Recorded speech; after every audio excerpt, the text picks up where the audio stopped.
Assalamualaikum warahmatullahi wabarakatuh. Perkenalkan, saya Novika Nurma, salah satu mahasiswa semester 6 di Universitas Negeri Surabaya, jurusan S1 Manajemen Konsentrasi Sumber Daya Manusia. Nah, di sini saya mendapat tugas salah satu mata kuliah yaitu praktik komunikasi bisnis, di mana kita belajar untuk melatih skill kita untuk berkomunikasi dengan baik dengan orang lain, yaitu salah satunya dengan presentasi. Nah, dengan begitu diharapkan output dari mata kuliah ini yaitu kita dapat berkreatif dalam berkomunikasi yang nantinya untuk persiapan kita selama kuliah.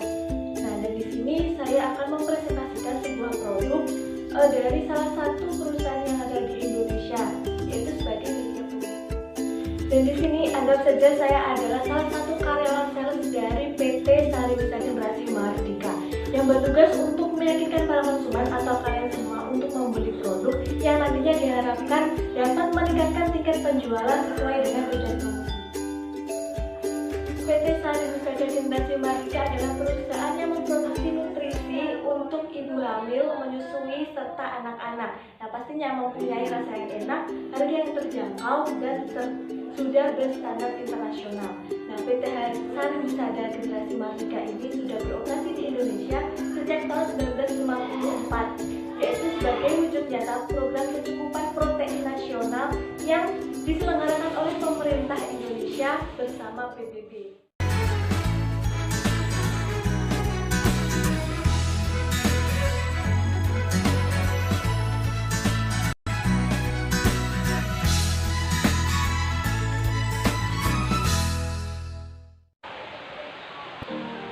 Dipastikan susu soya ini secara luas dikonsumsi oleh anak yang memiliki alergi susu sapi. Dan menurut penelitian American Academy of Pediatrics yang dikutip dari allergicliniconline.com menyatakan bahwa susu formula yang berbasis protein kedelai merupakan salah satu alternatif yang paling masuk akal bagi bayi yang rentang usianya antara 37 sampai 42 minggu. Susu formula soya ini tidak mengandung protein yang ada dalam susu sapi karena susu formula soya ini hanya mengandung protein nabati, yaitu menggunakan isolat protein kedelai. Nah, isolat protein kedelai ini memiliki protein yang tinggi yang setara dengan susu sapi. Nah, artinya susu formula soya ini telah mencukupi nilai kebutuhan gizi yang setara dengan susu sapi. Tidak hanya itu, susu formula soya juga memenuhi nutrisi makro dan mikro yang baik untuk anak. Apa sih nutrisi makro dan mikro itu? Nutrisi makro yaitu yang mengandung karbohidrat, protein, dan lemak. Sedangkan yang nutrisi mikro yaitu vitamin dan mineral. Tidak hanya didapatkan dari susu, nutrisi makro dan mikro ini dapat ditemui di buah-buahan, sayuran, biji-bijian, dan daging. Nah, dari penjelasan yang sudah saya sampaikan tadi merupakan informasi yang penting bagi orang tua yang memiliki bayi. Nah, tapi kadang orang tua itu masih ragu untuk membeli susu formula soya. Kenapa ya kira-kira? Karena sesuai informasi yang saya dapatkan, ada pernyataan di luar sana yang membuat mereka itu ragu. Nah, dan di sini saya juga akan mengulas pernyataan apa saja dan itu benar atau enggak sih untuk informasi untuk SKM soya ini.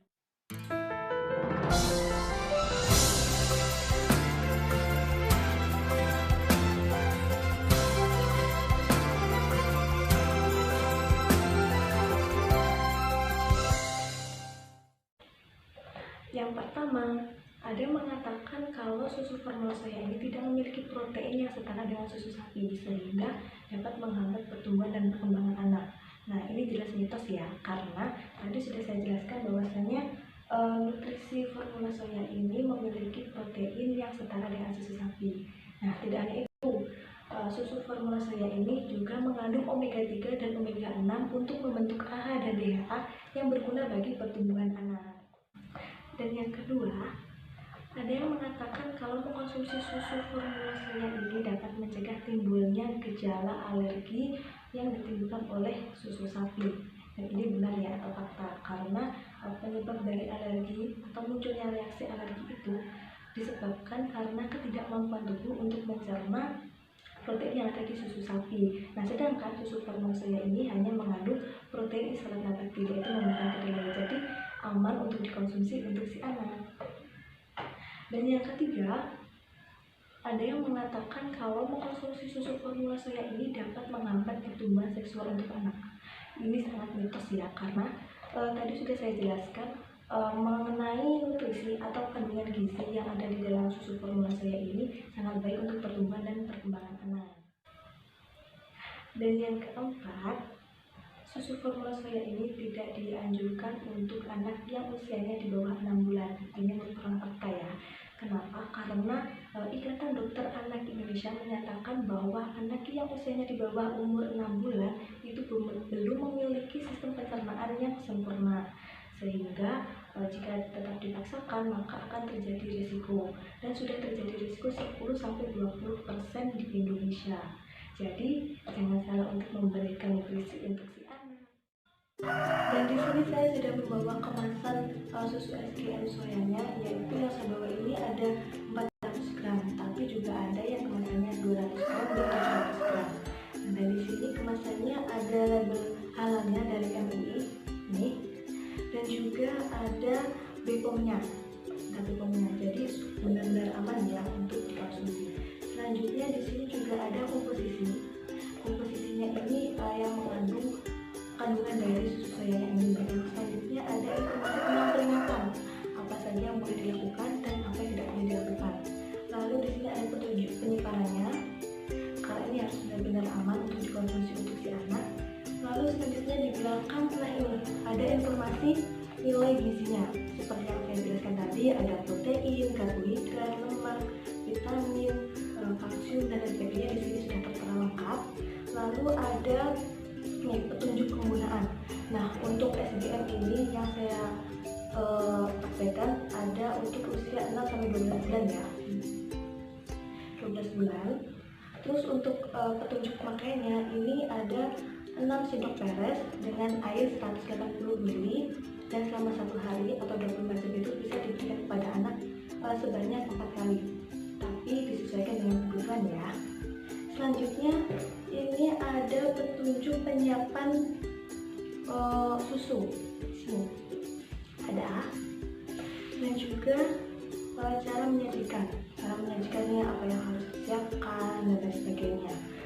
Nah, dari penjelasan saya tadi, kalau masih ada teman-teman yang bingung atau ingin ditanyakan, di sini juga ada informasi lebih lengkapnya.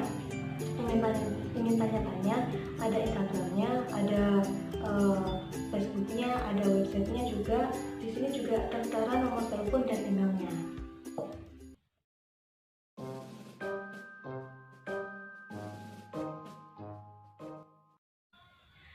Nah, sekian informasi yang dapat saya jelaskan, semoga bermanfaat dan jangan sampai salah memberikan nutrisi yang terbaik untuk si anak. Sekian, jangan lupa like video saya. Terima kasih. Assalamualaikum warahmatullahi wabarakatuh.